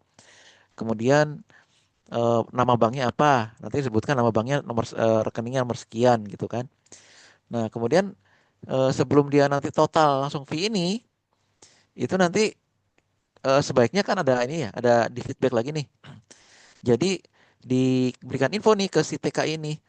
eh udah apa untuk yang dengan $500 ini untuk kurs rate hari ini itu akan diterima dalam bentuk rupiah itu sekian gitu untuk kurs rate hari ini. Atau misalnya nanti dengan kurs rate yang ibaratnya sudah diperhitungkan dengan transaksi melalui kripto di situ. Karena kan kalau di sini kan nggak mungkin ini kan pasti dia menggunakan ini ya apa nih pengiriman uangnya kan akan dikonvert dulu ke kripto dulu atau dia langsung dalam bentuk format dolar nih, Ke kripto dulu. Mas Febian. Pakai kripto kan ya? Ya. Nah, itu nanti dihitung dulu tuh, nanti dikonversikan dulu dengan harga kripto dan kemudian dikonvert ke rupiah. Dan itu nanti dikembalikan dulu ke ini dari WhatsApp botnya itu dikembalikan lagi ke si TKI-nya ini dengan $500 ini dengan rate sekian itu akan mendapatkan nilai rupiah sekian. Apakah dia setuju? Nah, kalau misalnya dia setuju itu langsung diproses seperti itu. Dan itu ya kalau misalnya sudah diproses itu lewat apa namanya lewat kripto itu sangat-sangat cepat ya. Dalam hitungan detik itu sudah sampai tuh di lokal partner ini. Nah, lokal partner ini itu nanti kalian bisa menggunakan macam-macam ya di Indonesia itu kan ada tuh namanya Indodex ya. Ada Indodex atau ibaratnya kita bisa pakai API-nya mereka tuh. Jadi nanti begitu transfer ke sana itu dalam bentuk format kripto dan itu bisa langsung dikonversi ke ini ke rupiah dan kemudian bisa langsung ditransfer menggunakan smart contract ya kalau setelah pakai API seperti itu. Nah, disinilah cuma nanti di sini ada perlu ada pengamannya adalah kalau di mungkin nanti bisa saya share ya di kalau untuk yang di platform saya itu sebelum si TKI itu akan bisa menggunakan WhatsApp botnya ini itu dia pertama kali begitu dia masuk ke sistem itu dia akan langsung ditanyakan dulu KYC-nya dulu tuh. Jadi mulai dari nama, alamat, kemudian nomor KTP atau nomor paspor seperti itu kan ya. Dan semuanya itu nanti datanya dari verifikasi di situ. Nanti begitu nanti sudah terverifikasi maka datanya itu akan di save ke sistem dan itu langsung dimasukkan ke on chain di situ. Jadi ibaratnya apa? Di TKI itu dengan nomor HP sekian itu dengan ID-nya segala macam itu langsung ditaruh di on chain dan itu nanti tinggal dipanggil aja lagi. Jadi nanti begitu nanti dia suatu ketika nanti apa misalnya nih ya si TKI ini tahu-tahu pindah negara gitu kan ya. Kemudian nanti dia mau masuk lagi dengan nomor WhatsApp yang sama, itu nanti dia akan datanya sudah ada di situ. Dia tidak akan berulang lagi tuh memasukkan data KYC-nya lagi. Kecuali kalau dia nanti ganti nomor, ternyata dia menggunakan nomor apa namanya nomor KTP semuanya segala macam sama, itu nanti si sistem akan langsung menanyakan apakah kamu ini adalah orang yang sama dengan nomor sekian gitu untuk melakukan verifikasi. Kalau misalnya nanti dia bilang oke saya adalah orang yang sama, berarti apa? Nanti datanya akan diupdate sendiri oleh si chat apa WhatsApp bot ini langsung ke ini diminting lagi ya. Maksudnya si data yang apa si TKI ini itu akan diminting lagi. Jadi adalah yang digunakan adalah data yang terakhir untuk melakukan transaksi. Jadi tidak akan terjadi namanya kalau di kripto kan banyak tuh yang pencurian data tuh ya. Jadi ibaratnya sampai tahu-tahu saya nggak pernah ngirim kok, tahu kok ngirim gitu. Nah itu bisa dicegah tuh di situ. Dan itulah kelebihan kalau menggunakan teknologi blockchain. Jadi disarankan nanti pada saat KYC menggunakan chatbot nih ya, itu datanya langsung taruh di IPFS, kemudian langsung diminting berdasarkan si nomor itu. Bisa nomor atau si data-data KYC-nya itu. Seperti itu, Mas Febian. Selebihnya kalau di sini nanti tinggal di waktu transfer ini ya, kalau bank transfer komplit ini, itu nanti harus ada feedback lagi nih ke si customer kan. Nah, ini data feedbacknya kayaknya belum ada nih ya. Ini kan dari si smart contract ya, nanti dari sisi si on-chain, begitu nanti si data apa sih banknya itu sudah komplit, itu nanti dicek situ nanti suka ada ini, ada return ya, return data tuh. Nah, itu nanti bisa dikembalikan lagi ke ini, ke WhatsApp bot. Nah, itu nanti dikembalikan si data confirmation itu dikembalikan lagi ke si TKI worker itu. Jadi dia nanti mengirimkan informasi bahwa dananya tuh sudah diterima di rekening tujuan, seperti itu. Begitu, Mas Fabian, feedbacknya. Oke, baik Pak. Terima kasih feedbacknya cukup ini cukup banyak. Mungkin mau tanya Iya. sih Pak, Hah? kalau kayak gini sistemnya nanti kita untuk apa ya mengikat satu nomor WA itu langsung ke satu wallet. Jadi itu biar nantinya friendly ke user. Misal TKI kan mungkin awam terhadap ini kan kripto Mm, mungkin Pak. mm. Itu gimana cara kita untuk bisa bikin sistem walletnya itu friendly gitu Pak? Oh gitu. Jadi kalau nanti ke sistem TKI-nya itu, ibaratnya jangan terlalu banyak apa langsung dirubah ke kriptonya itu. Ibaratnya nanti itu adalah di sistem back-end-nya aja. Cuma nanti itu akan dikembalikan lagi ke si TKI workernya itu. Jadi nanti ada pemberitahuan ke si TKI-nya itu bahwa $500 ini itu akan dikonvert ke namanya ke kripto ya, misalnya ke ADA gitu kan ya, ke ADA Cardano. Itu nilainya sekian dan itu nanti nilai rupiahnya adalah sekian. Dan begitu ditransfer itu akan si bank yang menerima ini akan menerima sekian. Karena untuk saat ini ya, yang paling rendah biaya transfer itu baru Cardano ya. Kalau apa Ethereum itu lumayan mahal juga tuh Ethereum untuk terutama untuk gas fee-nya ya. Kalau Cardano murah ya. Saya kemarin aja transfer itu kenanya itu 0,17 itu. Transfer itu padahal lumayan gede tuh transfernya. Tapi cuma dapat apa 0,17 ada itu. Hmm. 0,17 ada itu sekitar berapa ya? Itu kalau dengan rupiah sekarang itu sekitar nggak kurang dari 1.500. Kurang dari Hmm. 1.500 rupiah itu. Padahal transfernya gede itu. Kalau yang dipakai bank itu ya atau pakai eh, apa namanya money changer itu paling enggak itu sebentar ya kenanya itu sekitar hampir 250.000 itu dengan nilai yang sama loh ya untuk transfer tuh. Tapi kalau pakai kripto pakai ada ya itu murah gitu, murah banget. Nah itu kenapa kok dan juga cepat dalam hitungan detik udah sampai gitu kan. Dan itu nanti tinggal nanti menggunakan API yang di ini ya dicek situ, yang dicek di seperti Indodex tuh. Nah itu nanti tinggal di convert untuk ditransfer ke rekening ini, rekening di lokalnya itu. Nah itu nanti yang perlu ada effort menghook ya, menghook yang dari WhatsApp bot itu datanya, data si dari TKI worker itu ke bank tujuannya itu. Itu adalah challenge-nya di situ nanti, Mas Fabian ya. Soalnya Oke kan nanti ya. kan kalau di Indonesia transfer dari Indodex kan ya ke rekening Indonesia kan nggak cukup nomor rekening aja, ya kan? Tapi kalau Iya. dari luar negeri tuh itu nggak cukup nomor rekening, tapi ada lagi namanya nomor SWIFT, namanya itu SWIFT code. Nah itu, nah sebenarnya inilah jadi Mas Soca ini ibaratnya memsimplified ya, jadi eh, apa TKI dari luar negeri itu nggak perlu ngapalin SWIFT code gitu loh, tapi cukup aja langsung nomor BCA, udah langsung nomor rekeningnya udah selesai, seperti itu. Begitu Mas Febian. Baik Pak.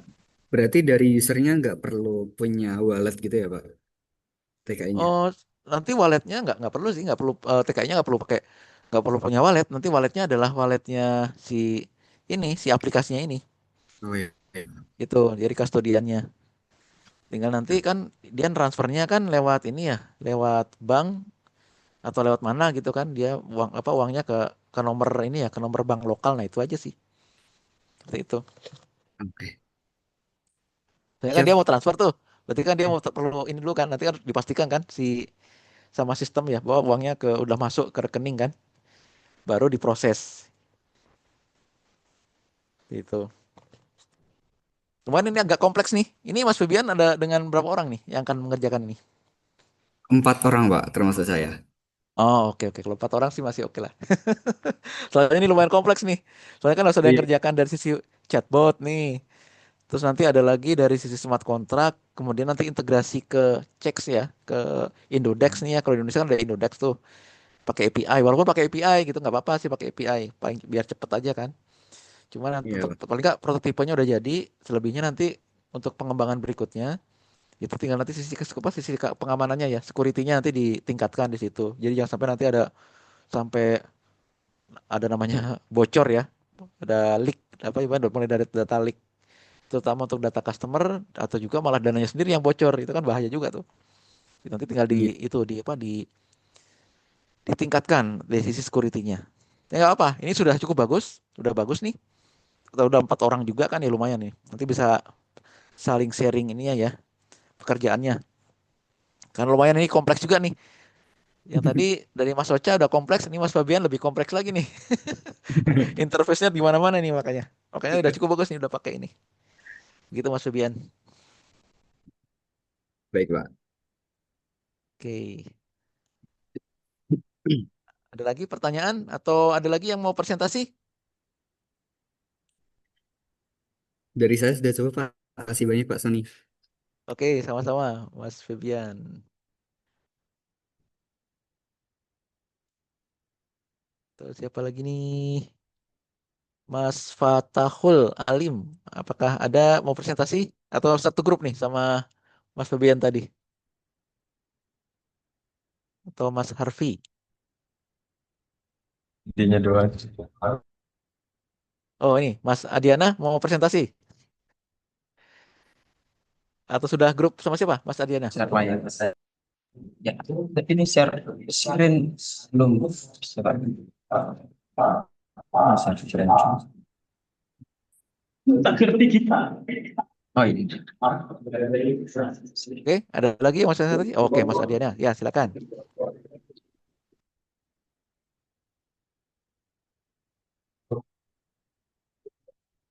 Assalamualaikum warahmatullahi wabarakatuh. Sebelumnya Pak, sebelum membahas ini, saya kayak mau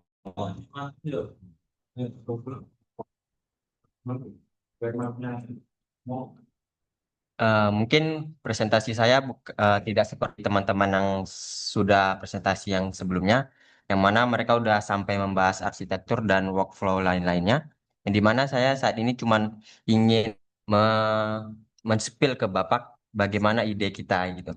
Jadi mohon bantu masukannya dan lain-lainnya.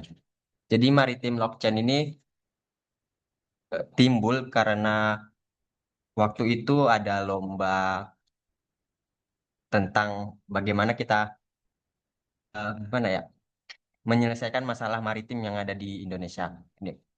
Dan saat itu saya beride tentang blockchain. Nah, masalah masalah utamanya itu ya dokumen pengiriman bill of lading itu gampang dipalsukan. Jadi di dalam kayak ekspor impor itu ada bill of lading mana data-datanya itu seperti jumlah barang perangnya, nama kontainernya, nama kapal, berapa negaranya yang dikunjungi dan lain sebagainya. Kemudian di proses bea cukainya itu biasanya kan masih manual toh. Jadi itu bikin lambat dan mahal. Selanjutnya itu memiliki transparansi data antar pihak nggak sinkron. Maka dari itu kita tawarkan maritim blockchain ini di mana nanti dokumen bill of lading itu yang dari kertas kita ubah menjadi NFT. Jadi itu susah dipalsukan, nggak bisa gitu. Selanjutnya kita pakai smart contract untuk verifikasi otomatis. Sebenarnya ada dashboard Web3-nya itu. Jadi untuk eksportir, importirnya, bea cukai, pelabuhan itu bisa ngecek barangnya secara real time. Cara kerja sederhananya ya seperti barangnya dikirim, kemudian eksportirnya membuat NFT bill of lading yang tadi. Kemudian ketika barangnya sampai, nanti bea cukai login pakai wallet. Kemudian klik verifikasi. Nah, otomatis smart contract itu update statusnya di blockchain menjadi verified. Nanti semua pihaknya itu bisa statusnya lewat dashboard yang tadi itu. Untuk value-nya ya aman, transparan, efisiensi. Nah, untuk rencana scale up-nya, awalnya kita akan mengembangkan IoT-nya sensor. Jadi kita bisa men-tracking truk kontainer-kontainernya gitu. Jadi kita bisa men-tracking itu sudah sampai negara mana, suhunya berapa, dan lain sebagainya gitu, Pak. Mungkin itu saja, Pak. Jadi tidak Oke, ada arsitektur blockchain-nya, bahasanya, dan lain-lain sebagainya. Terima kasih. oke, sama-sama. Ini cukup menarik sekali nih ya. Sebenarnya sekarang untuk yang ini, untuk yang logistik maritim ini, memang benar sudah sebenarnya di luar juga apa ini ya untuk maritim blockchain. Untuk yang versi centralized-nya itu sebenarnya sudah ada. Itu bahkan kalau nggak salah itu yang bikin juga dari Indonesia juga tuh. Saya pernah dapat presentasinya juga. Nah, cuma yang versi blockchain emang belum ada. Jadi ini cukup menarik ya. Kalau sampai jadi nih bisa di scale up, mungkin malah jadi punya perusahaan sendiri nih. Tadi Mas siapa nih? Mas Adiana nih ya dengan tim. Jadi Mas Adiana kerjakan dengan berapa orang nih? Saat ini 5 atau 4, Pak. Oh, 5 atau 4 ya. Oke, oke, bagus. Jadi secara ini ya, coba tadi tadi yang ke presentasi yang kedua. Nah ini bisa agak dibesarkan dikit.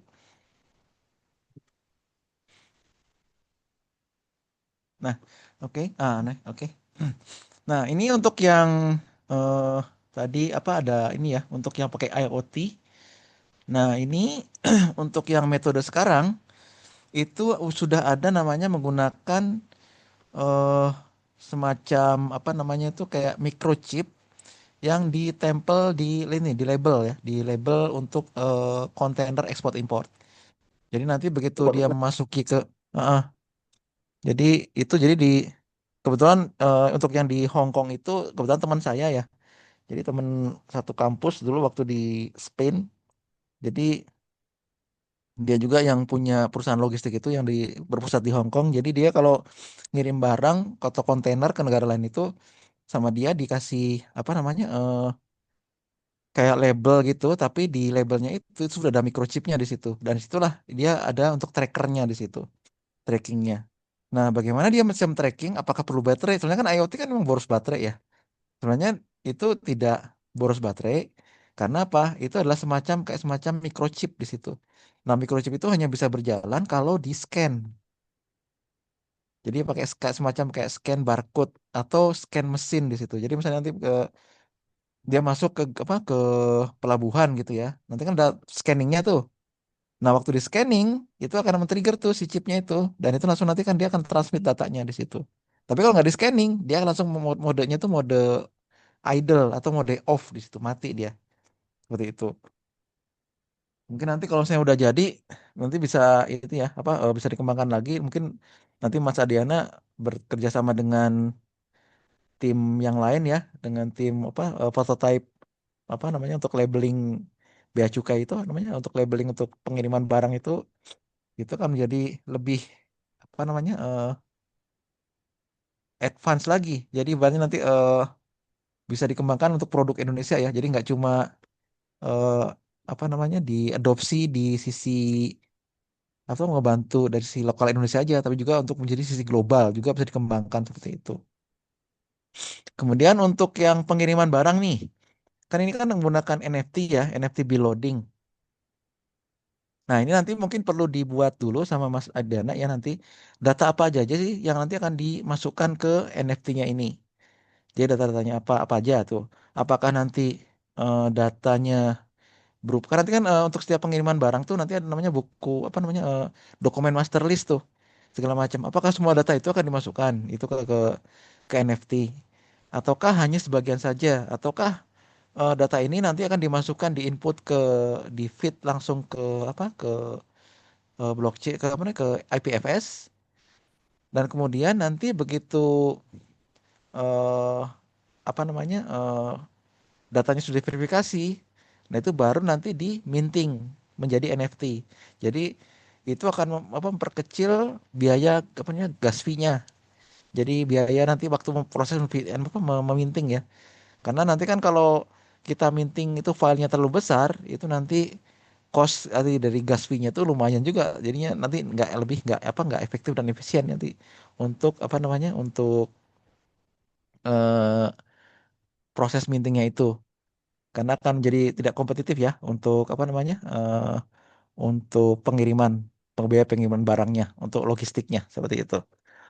Atau ini yang paling mudah, yang paling dekat itu nanti ini atau aplikasi penerapannya nih Mas Adiana bisa nanti dicoba metodenya model kayak ini kayak Tiki ada kan ya di Indonesia ya Tiki JNE itu kan ya Mas Adiana yang model pengiriman barang tuh. Nah, itu Ada. bisa tuh dicoba. Dicoba seperti itu dulu. Jadi itu kalau mereka itu nggak sampai bikin master list tuh, dia cukup pengiriman apa airway bill namanya tuh AWB. Cukup pakai itu aja tuh datanya itu yang diminting. Dan itu nanti bisa di tracking ya nanti ya. Nah, proses trackingnya seperti apa? Itu kalau nggak salah minggu depan ya itu ada sesi itu nanti akan saya jelaskan mengenai penggunaan GIS ya. Jadi geolocation ya. Itu untuk ibaratnya untuk memonitor data yang berjalan di situ. Yaitu menggunakan kalau di Cardano itu ada kita pernahnya pakai Cardano Beam itu. Itu bisa ini diintegrasi dengan itu. Kalau misalnya pingin yang lebih cepat ya. Dan itu nanti bisa ibaratnya tinggal pakai API aja sih, nggak terlalu apa namanya kompleks. Bahkan smart kontraknya pun bisa dibikin langsung integrasi ke situ menggunakan API. Seperti itu. Oke, kemudian untuk value-nya ini udah cukup menarik ini, ibaratnya punya nilai tambah di sini ya. Kemudian solusi yang ditawarkan ini juga sudah cukup bagus dan sudah nggak bisa dipalsukan juga. Dan untuk bisa menjamin tidak dipalsukan, dia tadi menggunakan metode apa? Metode verifikasi. Nanti eh, bisa dibuat ya metodenya seperti yang tadi tuh dengan Mas siapa tadi tuh sekarang kan Mas Adiana. Tadi kan Mas Farhan sudah tadi ya sama ini Mas Andreas sama tadi Mas Ocha gitu. Nah, coba nanti bisa saling tukar pikiran tuh dengan Mas Ocha tuh. Jadi dibuat juga semacam itu tuh tadi ada semacam flow-nya ya. Jadi nanti biar nggak ada yang ketinggalan waktu pas ada development. Jadi pada saat development dan juga nanti produknya sudah live itu untuk mengurangi bugs ya atau item-item yang miss pada saat development sehingga si apa namanya aplikasinya itu benar-benar sudah mencapai tahap minimum dari namanya MVP ya, minimum viable product seperti itu. Oke, Mas Adiana, itu feedbacknya ya. Apakah nanti akan menggunakan AI nih, Mas Adiana? Belum ke sana, Pak. Mungkin Belum ya? Oke. Nanti kalau mau pakai AI juga bisa tuh nanti kalau pengen cepet, udah pakai NXN, tinggal pakai modular aja tuh, tinggal tempel aja langsung pakai API selesai. Jadi nggak banyak makan waktu dan juga ada yang free-nya juga ya. Jadi kalau untuk yang developer sangat membantu ya gitu. Oke, Mas Adiana satu grup dengan siapa aja nih benar nanti? Ada 4 orang ya? Ada empat atau 5 orang ya? 4 atau 5 orang, Pak. Ya. Ah, oke oke. Nah. Soalnya kalau 2 3 orang kayaknya berat banget nih. Ini harus banyak nih. Sebenarnya ini juga ini kita timnya ada 2 ide sih, Pak. Ini saat kedua, yang ide pertama lagi kayak tentang peternakan gitu, tentang hewan. Cuman untuk saat ini yang ide yang satu lagi itu belum bisa di-spill sama teman gitu. Oh gitu ya nggak apa-apa. Mungkin nanti besok atau hari minggu Kita depan juga coba nggak apa-apa. kata Ya, itu menarik juga itu untuk yang peternakan itu. ini, ini Pak. Nah, jadi ya lanjut yang ke peternakan aja gitu. Yang ini kan lumayan kompleks nih, kompleks dan lumayan nih. Terutama tuh dari sisi IoT-nya ya, karena itu kan harus bikin dan juga kalau pengen cepet ya paling nanti ya modelnya pakai model ala Tiki itu, yang Tiki atau JNE. Nah, ini ya yang tadi. Oke, oke. Yang FAMCEN bisa dijelaskan nih. Atau mau jelaskan sekarang atau mau minggu depan nih? Minggu depan masih ada waktu juga kok. Iya, minggu depan. Minggu depan aja, Pak. Oh ya udah. Ya, Pak. Soal di spill semua. Idenya satu hari kan, wah nggak pernah itu nanti. Oke, Pak. Terima kasih, Pak. Ya, sama-sama. Sabar. Oh, atau kau? Kau patah mau ngomong, Pak. Oh ya, silakan silakan. Ya. Jadi Pak ngejelasin, Pak. Ya, Pak. Oke, eh, ini udah presentasi. Udah, tinggal ngomong. Ya, salam Pak Sony. Ya, Jadi, Waalaikumsalam. Ya, silakan.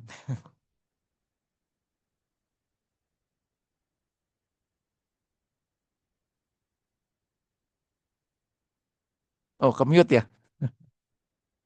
Tes tes. Oh ya, oke, oke. Ya, silakan. Mas Fatah.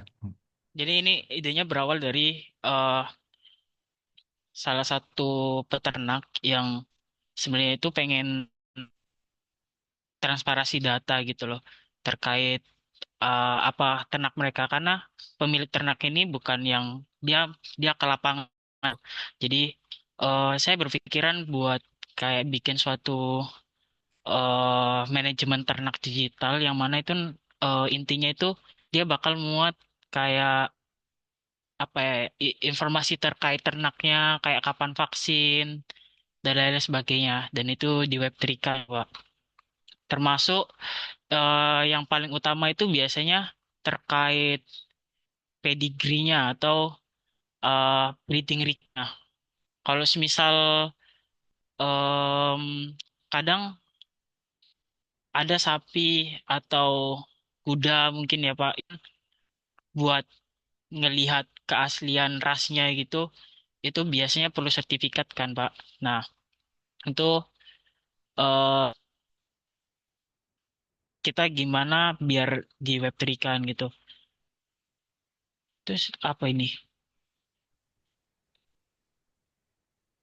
Nah, ini salah satu problemnya pelacakan tidak efisien, terus kurang setengahnya transparansi, pemanfaatan data terbatas. Next slide. Ya,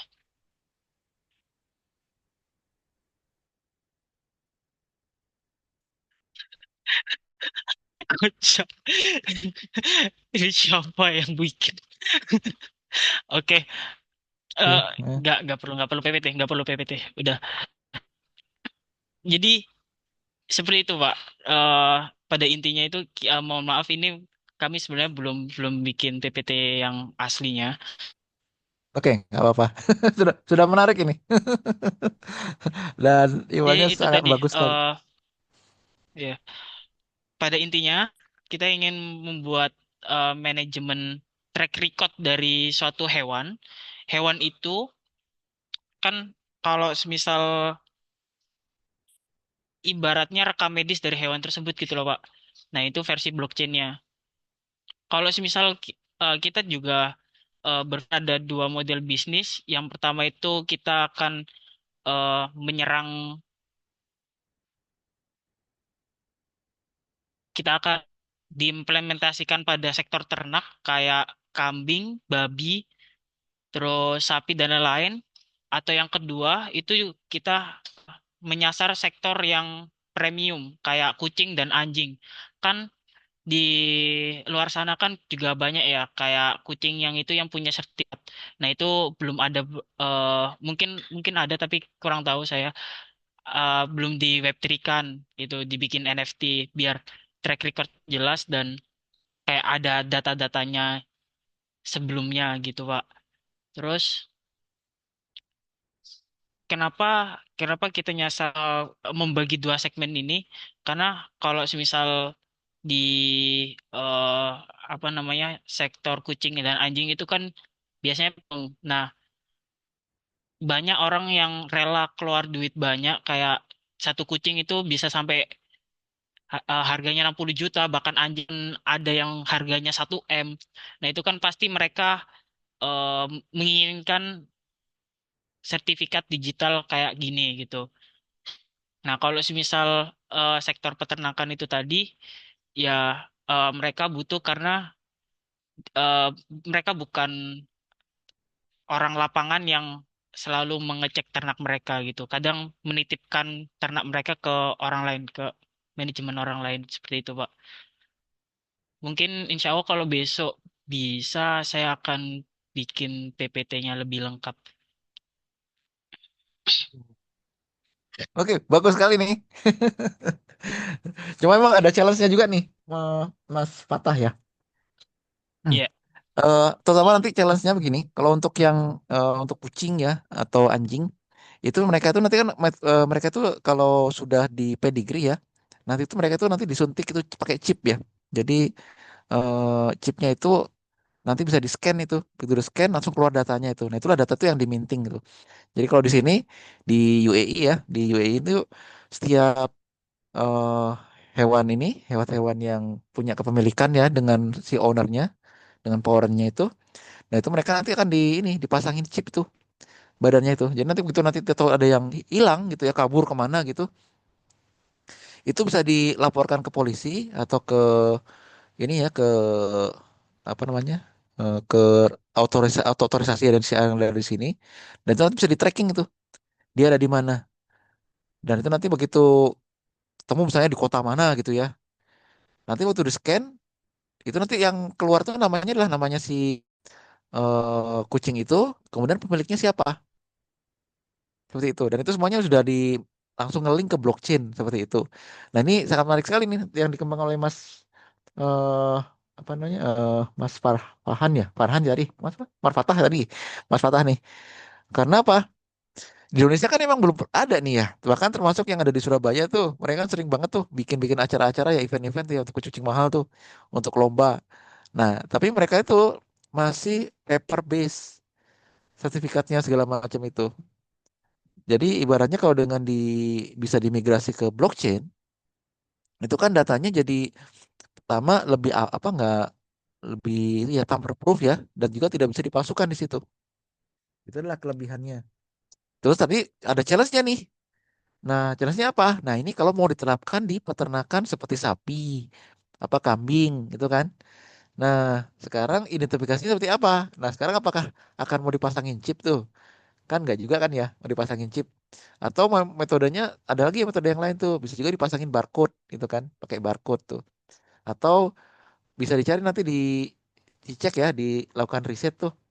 Bisa kerjasama nanti dengan tim riset mana tuh ya. Jadi untuk identifikasi ternak yang semacam sapi, kambing itu bisa mendapatkan biometrik ID-nya itu dari mana gitu kan. Bisa juga nanti sebagai ide aja sih ya untuk Mas Patah nih. Jadi untuk biometrik kan nggak harus selalu dipasangin chip ya. Bisa juga nanti menggunakan metode retina. Jadi nanti bisa di-scan retinanya misalnya nanti. Jadi daripada pakai pasangin chip ya atau pakai pasang barcode kan kasihan juga ya. Kan kalau di Amerika tuh kalau kuda tuh distempel tuh ya, distempel pakai apa besi panas tuh ya untuk barcode-nya. Kan kasihan mereka ya kalau sampai distempel kayak gitu. Jadi kan mending pakai metode yang lain yang apa bisa dianalisa biometriknya, bisa menggunakan semacam kayak seperti retina, atau kan kalau kucing itu bisa juga retinanya kucing apa biometriknya kucing itu salah satunya adalah hidung. Hidung itu adalah biometriknya kucing. Jadi bisa juga nanti di scan hidungnya. Jadi karena setiap kucing itu biometrik dari sisi hidung itu berbeda ya tiap kucing. Jadi kalau di kita itu kan kalau manusia kan jari ya, jari itu kan ada fingerprintnya itu. Nah kalau fingerprintnya kucing itu ada di hidung, di hidung. Jadi mereka bisa di scan tuh hidungnya. Nanti jadi masing-masing kucing itu kan punya biometrik masing-masing seperti itu. Nah, tinggal nanti Mas Fatah challenge-nya ya bagaimana nih bikin scanner ya, scanning untuk eh hewan ternak nih ya, termasuk kuda atau sapi atau kambing seperti itu. Itu inputnya Mas Fatah. Sebelum nanti besok ya atau minggu depan nih, nggak apa deh baik, buat Pak. minggu depan. Heeh. Ya, Jadi benar-benar disiapkan itunya. iya. Terima Oke, kasih, Pak. sama-sama. Terima kasih nih wes semuanya sudah mau presentasi nih hari ini. Jadi paling nggak sudah ada ini, sudah ada beberapa yang sudah memberikan idenya. Mungkin saya harapkan besok ada ini siapa nih yang belum nih ya. Eh, Ini Mbak Mutiara nih mungkin mau presentasi besok nggak apa-apa ya. Karena ini sekarang waktunya sudah jam 6 di sini dan jam 9 Indonesia ya. Jadi jangan sampai terlalu malam juga. Jadi mungkin dari saya sekian dulu ya. Dan besok kita akan eh utak-utik ya coding untuk Marlowe. Nggak perlu khawatir, codingnya nggak terlalu susah kok. Ini yang penting sudah punya background main puzzle. Nah, seperti itulah kalau kita utak-utik Marlowe seperti main puzzle. Oke, sekian dulu dari saya. Assalamualaikum warahmatullahi wabarakatuh. Saya kembalikan ke Mas Dev Web 33 ya. Dev Web 3 Jogja.